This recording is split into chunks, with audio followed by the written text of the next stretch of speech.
हमारी आज की इस खास चर्चा में स्वागत है। आज का विषय कुछ ऐसा है जिससे हम सभी कभी न कभी जूझे हैं।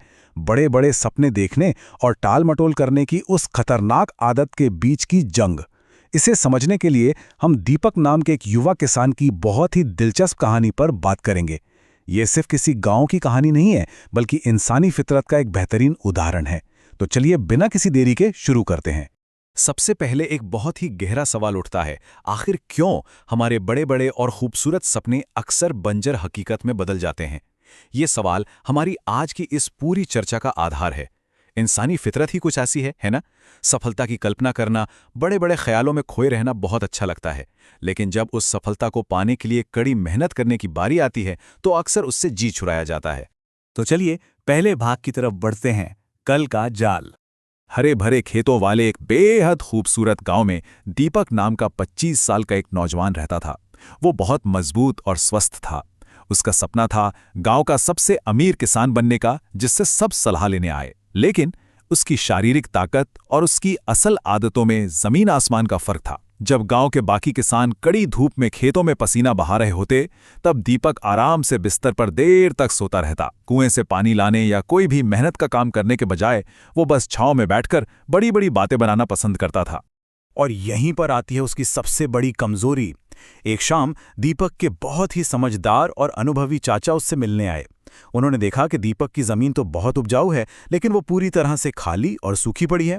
जब चाचा ने हैरानी से पूछा कि इतनी बड़ी बड़ी बातों के बावजूद ये खेत बंजर क्यों है, तो दीपक ने बस हंसते हुए कह दिया, अरे चाचा चिंता मत करो, मैं कल से पक्का शुरू करूंगा।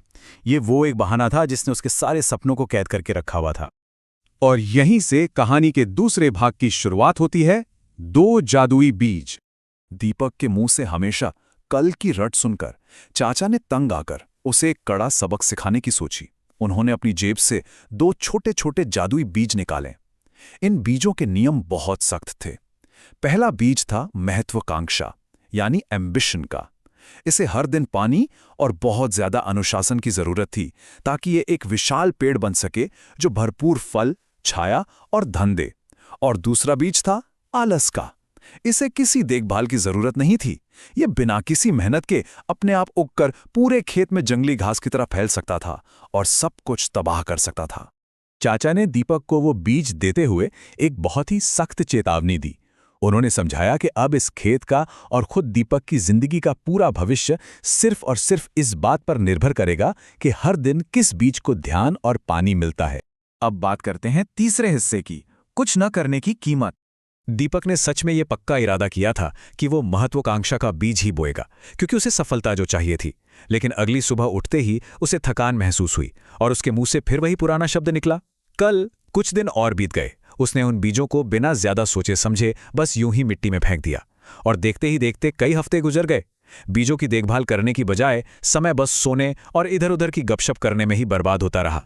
जब कुछ समय बाद दीपक खेत में गया, तो वहां का नजारा सच में डरा देने वाला था। आलस की आक्रामक और घनी जंगली घासों ने पूरी मिट्टी को बुरी तरह जकड़ लिया था। वहीं दूसरी तरफ वो महत्वाकांक्षा का छोटा सा बीज पानी की एक एक बूंद के लिए तरसते हुए मरने की कगार पर पहुंच गया था। यह दृश्य बिल्कुल साफ कर देता है कि काम टालने का असली और भयानक नतीजा क्या होता है। और अब आता है हमारी चर्चा का चौथा भाग, बदलाव का वो अहम क्षण। उसी वक्त चाचा खेत पर लौट आए। उस बर्बाद और बंजर जमीन की तरफ इशारा करते हुए उन्होंने एक बहुत ही कड़वी लेकिन सच्ची बात कही कि यह खाली खेत सीधे सीधे खुद दीपक की जिंदगी का आईना है। उनके शब्द किसी तीर की तरह छुभे। आलस अपने आप बढ़ता है और भविष्य को चुरा लेता है। ये इस पूरी कहानी का सबसे भावुक मोड़ था। दीपक फूट फूट कर रोते हुए अपने घुटनों के बल जमीन पर गिर पड़ा। जब उसने उस मरते हुए महत्वाकांक्षा के बीज को छुआ, तो उसे अपनी गलती का पूरा एहसास हुआ। उस रात दीपक की आंखों में नींद नहीं थी। वो अपने बर्बाद किए गए समय और खोए हुए मौकों के बारे में सोच सोचकर तड़पता रहा। उसे पहली बार ये बात गहराई से समझ आ गई थी कि सिर्फ बैठे बैठे देखे गए खोखले सपनों की कोई कीमत नहीं होती। अगर तुरंत कुछ नहीं किया गया तो आलस हमेशा के लिए उस पर हावी हो जाएगा। लगातार की गई मेहनत से ही सपनों को जिंदा रखा जा सकता है। अब बढ़ते हैं पांचवें और आखिरी भाग की तरफ, महत्वाकांक्षा को हर दिन सींचना। दीपक ने अब हार मानने से साफ इनकार कर दिया था। इस टालम-टोल के चक्र को तोड़ने के लिए उसने तुरंत एक बहुत ही कष्ट देने वाली दिनचर्या अपना ली। अब वो हर दिन सूरज उगने से पहले उठ जाता। अपनी नंगी और लहूलुहान होती हथेलियों से उसने आलस की उन नुकीली जंगली घासों को उखाड़ना शुरू किया। उसकी पीठ दर्द से टूट रही होती थी, लेकिन वो रुका नहीं।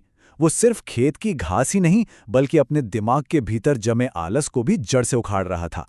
और उसने बिना नागा किए हर एक दिन उस महत्वाकांक्षा के बीज को पानी दिया। इस लगातार और अथक मेहनत का जो नतीजा निकला, वो सच में शानदार था।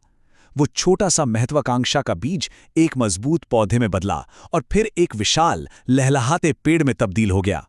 उस पेड़ ने भरपूर फल, घनी छाया और बहुत सारी समृद्धि दी। दीपक की तो पूरी पहचान ही बदल गई। अब पूरे गांव में उसे उस किसान के रूप में जाना जाता था, जिसने अपने आलस को हरा दिया था। इस कहानी से मिलने वाली मनोवैज्ञानिक सीख बहुत ही गहरी है। असल में हर इंसान के दिमाग में ये दोनों बीज होते हैं। महत्वाकांक्षा के बीज को हर दिन अनुशासन और मेहनत की जरूरत होती है, जबकि आलस का बीज बिना किसी प्रयास के अपने आप चुपचाप बढ़ता रहता है।